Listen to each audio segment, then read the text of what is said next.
bonjour à tous chers amis. Donc je fais cette petite vidéo aujourd'hui, c'est pour vous présenter un peu mon matériel et vous expliquer un peu comment je détecte.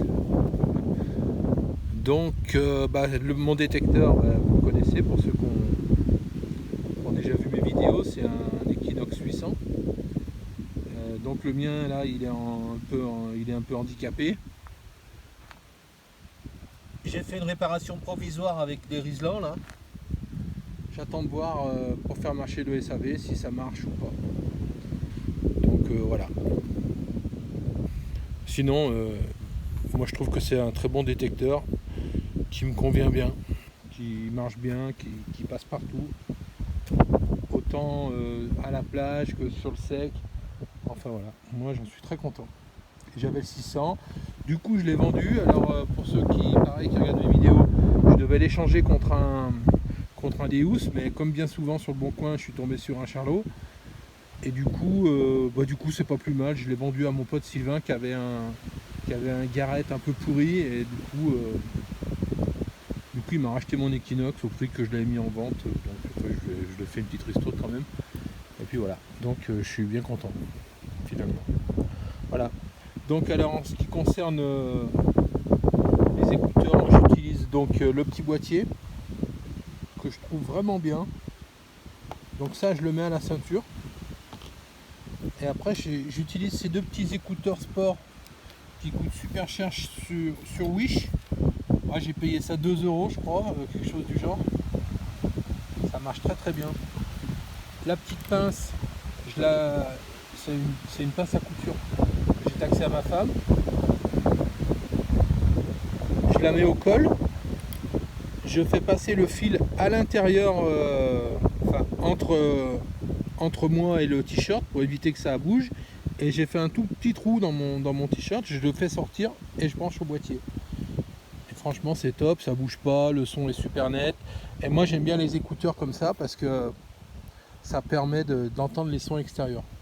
Bon, j'ai rajouté un petit renfort parce que ça avait tendance à s'ouvrir. Et une fois que ça s'ouvre, il y a les arceaux là qui se barrent.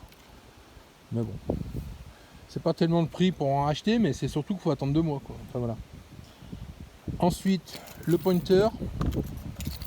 J'ai pris le Profine 35 Minlab. J'en suis bien content aussi. Il est étanche, il marche très bien. En plus, il a la fonction ferreux que certains trouvent inutile, que moi je trouve bien utile. Vous entendez le bruit qu'il fait? Alors moi je trouve qu'il est bien utile parce que quand on creuse un ferreux à 30 cm, quand on en est déjà à 30 cm, quand on entend ce bruit din din din, hein, on sait que c'est pas bon. On sait que c'est un ferreux, donc on peut arrêter, donc on gagne du temps. Certains me disent que ça sert à rien, moi je trouve que c'est bien utile. Voilà ma pelle. Donc c'est une Blackada. Donc bien aussi, hein. Un peu lourd par contre. Avant j'avais une petite pelle classique avec le manche plastique là. C'est bien aussi, mais bon c'est un peu fragile, hein. Tandis que celle-là c'est vraiment du costaud. Par contre c'est un peu lourd. Aussi le pic, c'est pour les terrains durs. Alors en ce moment, comme hier en forêt par exemple, prends ça, hein. Si le terrain est trop dur, c'est pas à peine d'y aller avec la pelle parce que tu vas la bousiller. Donc voilà. Et enfin un dernier élément. Vous allez me dire pourquoi un couteau, il n'y a pas besoin de couteau. Moi je le prends maintenant parce que la dernière fois j'étais tranquillement en train de détecter et il y a 2 chiens qui sont arrivés.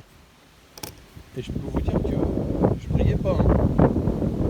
Et donc j'ai pris ma pelle et mon détecteur dans une main. Enfin une main la pelle et une main le détecteur. J'ai levé en l'air, j'ai crié comme ça. Donc les chiens ils sont partis un petit peu, mais ils sont pas partis bien loin, ils sont vite revenus. Donc j'ai eu quand même le temps de monter dans ma voiture, mais j'ai quand même bien flippé. Donc je me suis dit quand même, je vais pas me laisser dévorer. Donc depuis j'ai acheté un couteau et au cas où je l'ai. Bon, je m'en suis jamais servi, hein. J'espère que je m'en servirai jamais. Et voilà. Bon et bien écoutez, maintenant on va essayer de passer au réglage. Allez, à tout à l'heure. Alors les amis, on va essayer de régler les interférences. Alors pour les interférences, il y a deux modes. Soit c'est en automatique, soit c'est en manuel. Alors là, on va venir sélectionner ici. Les interférences, c'est le premier logo. Hop, hop. Voilà, on y est. Là, c'est sur 0. Donc ça va de -9 à +9. Et donc en automatique, avec le volume quand même assez fort pour entendre, on règle jusqu'à ce qu'on n'entende rien. Donc voilà qu'on n'entend rien d'ailleurs. Mais c'est parce qu'on n'est pas à côté d'un autre détecteur ou qu'on n'est pas à côté d'une ligne électrique par exemple. Si c'est le cas, sur certains canaux, vous entendrez un son et sur d'autres, vous n'entendrez rien.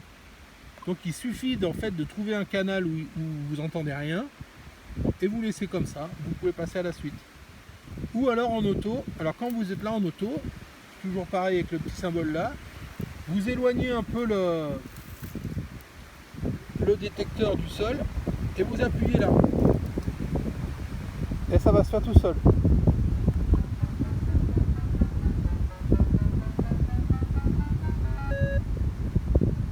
Voilà. Donc moi, entre nous soit dit, je conseille de faire comme ça. Emmerdant, il n'y a rien à faire, ça prend 2 secondes. Et par contre, de temps en temps, il faut le refaire. Quand vous sentez que vous avez des sons un peu bizarres, vous refaites un coup. Voilà. Donc ça, c'est pour l'antiparasite, si je puis dire.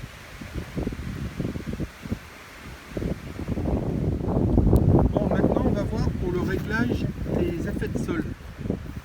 Alors, toujours pareil, on vient là.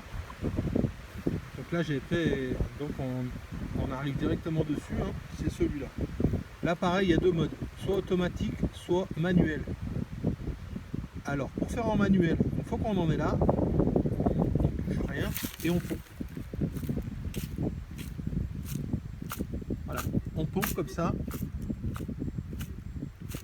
Et si on n'entend rien, comme c'est le cas, parce que en fait je l'ai fait déjà, si on n'entend rien, bah, c'est bon, c'est qu'on est bon. Par contre, si par exemple si je dérègle, hein, je vais essayer d'augmenter plus. Vous voyez, on entend un son. Donc là, on va baisser. Alors si c'est aigu, il faut baisser. Et si le son est grave, il faut monter. Mais bon, moi je sais par expérience que bon, il faut chercher un peu dans tous les sens. Une position où en fait on n'entend plus rien. Là vous voyez, on n'entend plus rien, ou pratiquement plus rien. Ça veut dire qu'on est bon. Donc en fait il faut faire plus moins jusqu'à ce qu'en pompant on n'entende plus rien. Et donc une fois qu'on en est sur la position où on n'entend plus rien, c'est que c'est bon. Voilà. Alors sinon il y a une façon automatique qui pareil à mon avis est peut-être la meilleure. Vous appuyez là sur ce bouton là plus moins et on le maintient appuyé. Donc là vous voyez il y a le petit symbole qui se met, ça c'est le symbole justement de l'automatique. On tient appuyé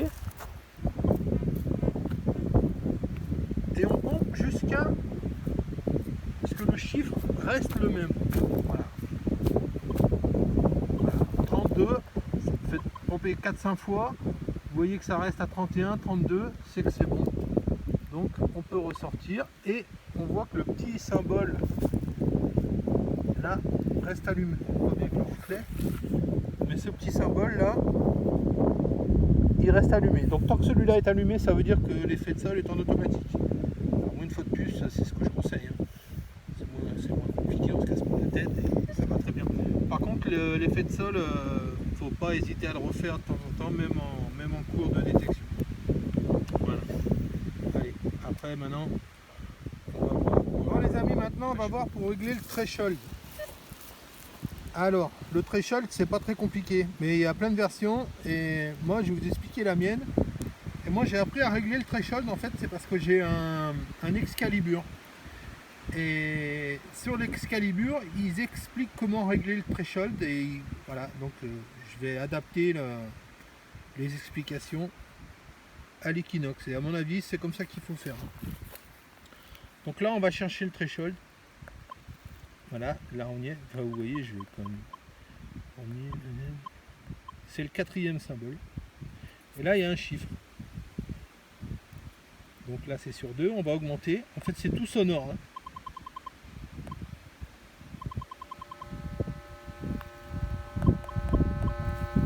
En fait, c'est le seuil sonore. Donc là, on entend bien clairement le bruit de fond. Alors, pour régler, à mon avis, le threshold au mieux, il faut baisser jusqu'à ce qu'on n'entende plus, mais à peine. C'est-à-dire, là, il y a du vent. Donc, on l'entendra un peu moins. Donc, forcément, le seuil sonore va être plus haut. En fait, ce qu'il faut comprendre, c'est que ce n'est pas un chiffre qui est stable. C'est selon les conditions où vous êtes, vous serez amené à le lever, à le baisser, aussi selon le volume de l'appareil.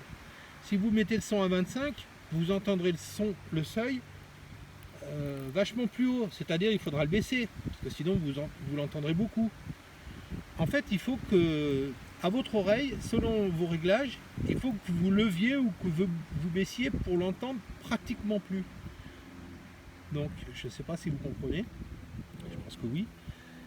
Et après, il y a le mode avancé. Alors, le mode avancé, alors je vais l'augmenter sinon on ne va rien entendre.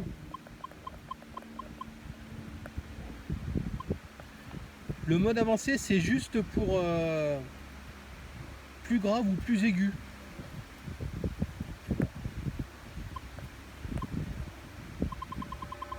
Donc là, on entend. On passe en mode avancé.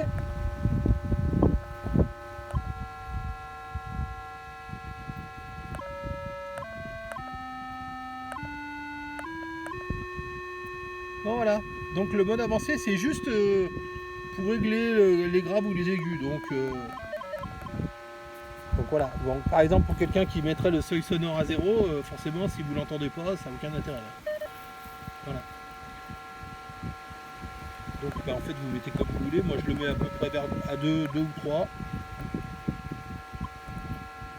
Et je le mets, donc je le baisse. Là, on l'entend un tout petit peu.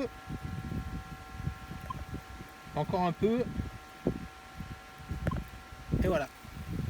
Là, avec le vent, vu qu'il y a pas mal de son, il faudrait le laisser à 18.